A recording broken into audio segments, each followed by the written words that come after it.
Congresswoman Cammack and former Utah Congressman, he's Jason Chaffetz. First to you, Congresswoman, your reaction. Social media is really lighting up that Bud Light is going the way of Schlitz.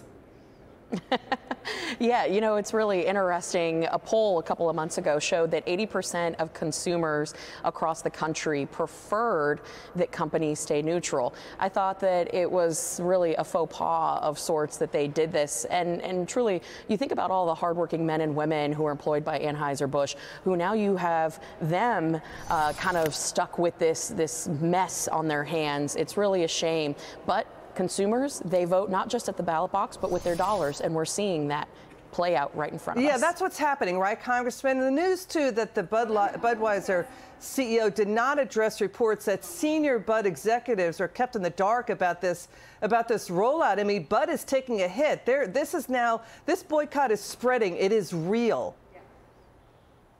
Yeah, it does have legs for the Budweiser leadership to say, oh, we don't like to be involved and engaged in politics. Does anybody believe that? Why else would they do that? As soon as they got into trouble, what did they do? They rolled out the Clydesdale. They do the red, white, and blue and wrap themselves around the flag. That's the Anheuser-Busch that I grew up with, that I like, when they rolled out their commercial after 9/11, it helped bring the country together. But this ad campaign is all about being woke, and they are going to go broke with that type of attitude to it. It does push people apart. You know, people are saying, to what Jason just said, people are saying, just stay out of politics, corporate America, cut it out.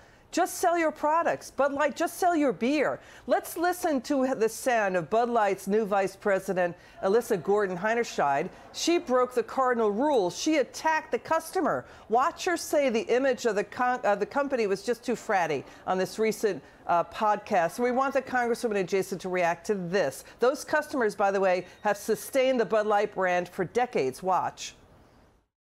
So I had this super clear mandate. It's like we need to evolve and elevate this incredibly iconic brand. And what I brought to that was a belief in, okay, what does evolve and elevate mean? It means inclusivity. I mean, Bud Light had been kind of a brand of fratty, kind of out of touch humor.